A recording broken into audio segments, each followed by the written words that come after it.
8월 9일 수요일 구원의 손을 벌리신 하나님이란 제목으로 로마서 10장 14에서 21절의 말씀입니다. 사랑의 하나님 감사합니다. 오늘도 말씀 묵상의 시간을 주심에 감사합니다. 이 시간을 통하여서 하나님의 말씀이 들리고 복음이 들리기 원합니다. 말씀대로 믿고 살고 누린 인생이 되게 하시고 이 시간 우리와 함께하여 주시옵소서. 감사드리옵고 예수님의 거룩하신 이름으로 기도드립니다. 아멘. 본문의 말씀입니다. 그런즉 그들이 믿지 아니하는 이를 어찌 부르리요? 듣지도 못한 이를 어찌 믿으리요? 전파하는 자가 없이 어찌 들으리요? 보내심을 받지 아니하였으면 어찌 전파하리요? 기록된 바 아름답도다. 좋은 소식을 전하는 자들의 발이여 함과 같으니라. 그러나 그들이 다 복음을 순종하지 아니하였도다. 이사야가 이르되 주여 우리가 전한 것을 누가 믿었나이까 하였으니 그러므로 믿음은 들음에서 나며 들음은 그리스도의 말씀으로 말미암았느니라. 그러나 내가 말하노니 그들이 듣지 아니하였느냐? 그렇지 아니하니 그 소리가 온 땅에 퍼졌고 그 말씀이 땅끝까지 이르렀도다 하였느니라. 그러나 내가 말하노니 이스라엘이 알지 못하였느냐? 먼저 모세가 이르되 내가 백성 아닌 자로서 너희를 시기하게 하며 미련한 백성으로서 너희를 노엽게 하리라 하였고, 이사야는 매우 담대하여 내가 나를 찾지 아니한 자들에게 찾은 바 되고 내게 묻지 아니한 자들에게 나타났노라 말하였고, 이스라엘에 대하여 이르되 순종하지 아니하고 거슬러 말하는 백성에게 내가 종일 내 손을 벌렸노라 하였느니라. 아멘. 좋은 말입니다. 아름답도다는 헬라어로 호라이오스로 일반적으로 때에 알맞은 적절한 시기의라는 의미로 쓰이며 아름답다의 뜻으로 사용됩니다. 본문 요약입니다. 믿음은 들음에서 나며 들음은 그리스도의 말씀으로 말미암습니다. 하나님은 복음을 전파하는 자들을 보내셨지만 이스라엘은 전한 것을 믿지 않고 복음에 순종하지 않았습니다. 온 땅에 퍼진 말씀을 듣고도 순종하지 않은 이스라엘과 달리 이방인들은 말씀을 믿음으로 하나님을 만나게 되었습니다. 오늘의 중보기도입니다. 땅끝에서 복음을 전하는 선교사들을 위해 기도와 후원, 섬김으로 찾아가는 아름다운 발이 되게 하옵소서. 아멘. 본문 해설입니다. 첫 번째, 좋은 소식을 전하는 자 14에서 15절의 내용입니다. 누구든지 주의 이름을 부르는 자는 구원을 받습니다. 그러나 믿음이 없이는 절대로 그리스도를 바라보며 그 이름을 부를 수 없습니다. 그러므로 믿으려고 말씀을 들어야 합니다. 하나님은 선지자와 사도들에게 말씀을 전파하게 하셨고 지금도 건강한 교회와 신실한 이끌들을 통해 좋은 소식을 전하게 하십니다. 하나님이 복음을 전하는 자들을 내게도 보내셨기에 내 구원이 시작되었습니다. 나도 복음을 전하고자 발로 뛰어다닐 때 아름다운 인생이 됩니다. 적용 질문입니다. 하나님이 보내신 삶의 자리에서 좋은 소식을 전하고자 내 발은 어떻게 뛰고 있습니까?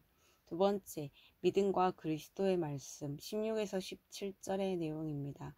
이스라엘은 수많은 선지자와 사도를 통해 전해진 복음을 거부했습니다. 선지자의 왕이라고 불리는 이사야도 주여 우리가 전한 것을 누가 믿었나이까 하며 탄식했습니다. 복음에 순종하지 않는 강박한 마음을 변화시키는 길은 살아있는 말씀을 꾸준히 듣는 것밖에 없습니다. 따라서 그리스도의 말씀을 들을 수밖에 없는 환경에 있는 것이 중요합니다. 그리스도를 전적으로 의지할 수밖에 없는 고난 속에서 말씀을 함께 듣고 나눌 공동체에 거하는 것이 축복입니다. 적용 질문입니다. 그리스도의 말씀을 꾸준히 듣고자 내 삶에서 조정해야 할 부분은 무엇입니까? 세 번째, 이스라엘의 불순종 18에서 21절의 내용입니다.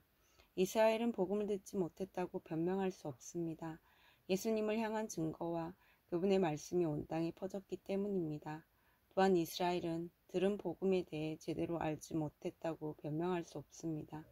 율법과 하나님에 대한 지식이 없는 이방인들은 복음을 듣고 믿었지만 지식이 있는 이스라엘은 고의적으로 그리스도를 통한 하나님의 손을 거절한 것이기 때문입니다. 믿음과 구원을 방해하는 것은 부족한 지식이나 열심이 아니라 교만에서 삭튼 불순종과 강박함입니다. 적용 질문입니다. 나는 믿고 순종하지 못하는 것에 대해 자꾸 어떤 변명을 합니까? 오히려 나보다 더 힘든 상황에 있는 자가 믿고 순종함으로 하나님의 축복을 누리는 것을 보고 있습니까? 오늘 기도하기는 좋은 소식을 전하는 자들을 보내셔서 그리스도의 말씀을 듣게 해주시는 하나님을 찬양합니다. 말씀을 함께 듣고 나누는 공동체 안에 거하여 좋은 소식을 전하는 발이 되게 하옵소서. 나를 향해 종일 구원의 손을 벌리시는 하나님의 말씀을 듣고 순종하여 하나님과 충만한 교제를 누리게 하옵소서. 아멘. 묵상 간증입니다. 저주를 끊어주신 말씀이란 제목으로 김덕수님의 말씀 적용글입니다. 저희 아버지는 술과 도박을 즐기며 이기적으로 사셨습니다. 청소년 시절 저는 그런 아버지를 보면서 속으로 아버지처럼 무책임하고 이기적으로 살지 않았다고 다짐했습니다. 하지만 미워하면 닮는다는 말처럼 저도 성인이 되어 돈과 시간이 생기니 쾌락을 쫓아 이기적이고 음란한 삶을 살았습니다. 늦은 나이에 결혼해서 아이에게 육아와 살림, 생업까지 맡긴 채 밖으로 나돌았고 그런 제게 아내가 힘들다고 울부짖으며 남들도 다 그렇게 산다며 무책임하게 답하곤 했습니다. 아내는 저에게 받은 상처와 아픔으로 우울증이 깊어져 쇼핑 중독에 빠졌고 그로 인해 많은 빚을 지게 되었습니다. 돈이 우상이었던 저는 카드빚, 독촉을 받자 아내와 어린 두 자녀의 아픔은 생각지도 않고 이혼을 선택했습니다. 그러고서 이단에 빠지고 내 소견에 오른 대로 재혼을 준비하던 중에 예기치 못하게 운영하던 오락실을 폐업하게 되었습니다. 무리한 투자와 동업으로 전 재산을 잃게 되었습니다. 이런 절망적인 상황 속에서 방황하던 저는 좋은 소식을 전하는 자와 같은 지인의 손에 이끌려 교회에 발을 내디뎠습니다. 그리고 무직이었던 제게 말씀이 큰 울림으로 다가와 힘든 현장 일을 하기 시작했고 일을 하면서 처음으로 가족에 대한 소중함과 감사를 느꼈습니다. 그리고 내 대에서 가게의 저주를 끊어야 한다는 설교 말씀을 주님의 음성으로 들은 후 말씀과 공동체의 도움을 힘입어 술과 담배, 음란의 중독에서 벗어날 수 있었습니다. 또한 저의 교만이 깨달아져 재혼 생각을 접고 전처와 재결합도 했습니다. 하지만 여전히 아내의 말에 공감하지 못해 아내를 탓하고 정죄할 때가 있습니다. 그래도 나에게 헌신과 수고를 아끼지 않은 아내가 최고의 동반자요 동역자임을 압니다.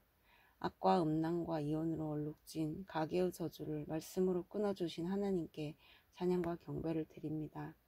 이분에 적용하기는 아내의 말을 끝까지 잘 듣고 공감하며 한편이 되어주겠습니다. 이혼 위기에 있는 지체를 신방하여 이야기를 들어주고 저의 간증을 전하겠습니다. 입니다.